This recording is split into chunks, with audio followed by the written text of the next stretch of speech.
Islam is a religion which strongly respects the freedom to believe or not to believe. In the Holy Quran, God strictly forbids any forced conversion or forced worship. There is no compulsion in religion. Thus, since the birth of Islam, true Muslims have always tolerated other religious communities, especially Jews and Christians. In the Holy Quran, they are referred to as the people of the book. The adherents of God's previous revelations, the Torah and the Gospels.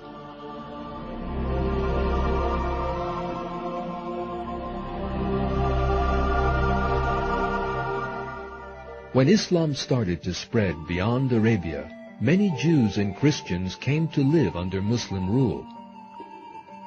Muslims respected their faith. They protected their rights, freedoms, and sanctuaries. In the words of a Western historian, the old myth that the Arabs burst forth with the sword in one hand and the Quran in the other, offering the Mediterranean peoples either conversion or death, has long been discredited.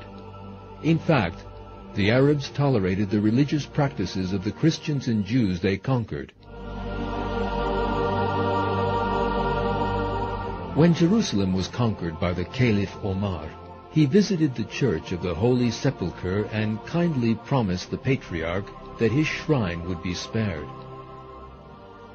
Today, this church, along with many others, stands peacefully around the Islamic shrine, the Mosque of Omar. In Jerusalem under Islamic rule, Muslims, Jews, and Christians were all free to worship in mutual respect. Le croyant se dirige vers le centre du monde. Et c'est au sens géographique et spirituel du terme, dire le centre du monde, c'est dire la Kaaba à la Mecque. Et tous les musulmans, là où ils se trouvent, se tournent vers le même centre. Il faut préciser que le centre, qui est la Kaaba, ne représente pas Dieu. Il est le point qui permet aux musulmans de se positionner dans le cosmos. Les gestes que nous accomplissons dans la prière d'adoration unissent notre corps, notre esprit et notre âme à l'instant où nous nous prosternons et où notre tête touche le sol en direction d'un centre unique. Existe-t-il un symbole d'unité plus puissant? Alors qu'il réside à Médine, Mahomet a une révélation enjoignant à ceux qui sont en prière de se tourner vers la Kaaba de la Mecque.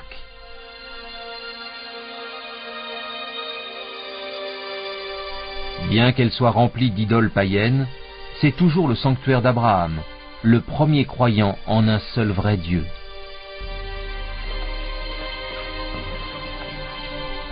Mais alors même que les musulmans prient en direction de la Mecque, leurs ennemis se rassemblent en force.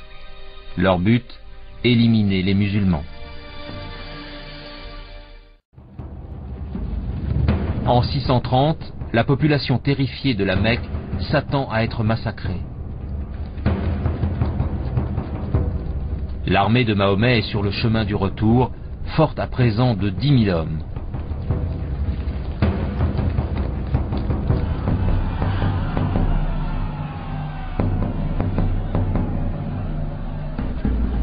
Les vaincus savent quel sort terrible les attend. Selon les lois de la guerre tribale, les Mécois pouvaient s'attendre à de graves représailles. Normalement, les hommes sont tués, les femmes et les enfants vendus comme esclaves.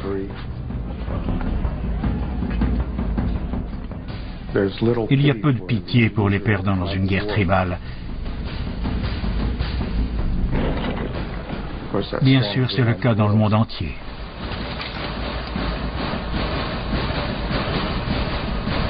Mais Mahomet réserve une surprise à la ville conquise. Quand Mahomet est entré dans la Mecque, non seulement il ne s'est pas vengé dans le sang, mais il a embrassé ces mêmes habitants qu'il avait combattus pendant 3 ans et qui avaient tenté de l'annihiler. C'était très choquant pour les gens de son milieu.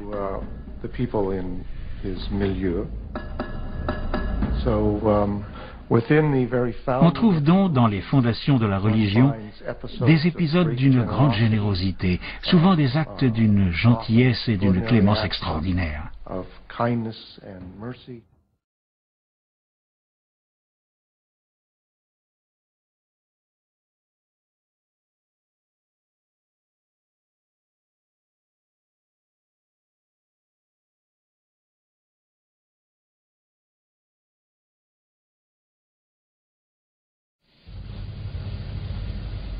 Mahomet a apporté un sentiment de solidarité, une notion de mission, et il a réuni tous les fragments éparpillés dans la péninsule. Puis il a continué à l'est, à l'ouest, au nord et au sud. Et l'idée que les musulmans traversaient le monde en disant « convertissez-vous ou mourrez » est totalement fausse. Ils ne gouvernaient pas d'une main de fer. Ils permettaient aux peuples conquis de conserver leurs structures administratives. Ils permettaient aux chrétiens et aux juifs de conserver leurs lois religieuses et d'être gouvernés par elles. Dans de nombreux cas, les peuples conquis ne sentaient donc pas très lourdement la présence du nouveau régime. En Syrie, balayée par la conquête, les musulmans font leur prière du vendredi dans l'église Saint-Jean-Baptiste de Damas, tout en permettant à la congrégation chrétienne de continuer d'y tenir ses services du dimanche. Côte à côte, les deux religions partagent le même bâtiment, en paix.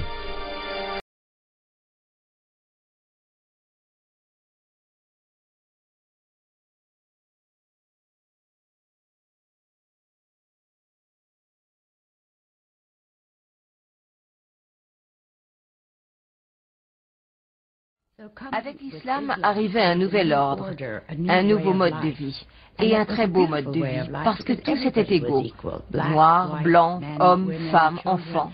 L'islam possédait ce type d'attrait universel qui a fait qu'il s'est répandu si rapidement.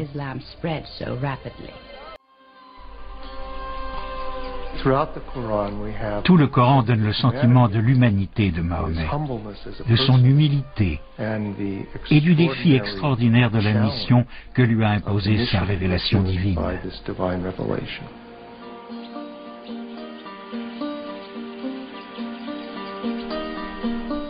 Avec l'accroissement de la communauté musulmane de Médine, naît une vie de simplicité dans la dévotion et le rituel. Un esclave abyssinien libéré, Bilal, est le premier à appeler les croyants à la prière dans la maison de Mahomet.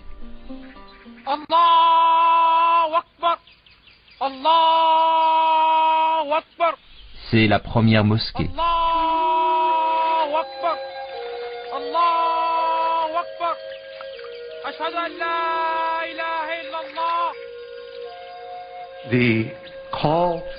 L'appel à la prière contient le premier pilier de l'islam, qui est l'affirmation de l'unité de Dieu. La ilaha illallah, cette belle phrase que de nombreux musulmans psalmodient dans leur tête ou à haute voix, pour se souvenir constamment de l'unité de Dieu et de l'unité de ce sur quoi on doit se concentrer dans nos vies.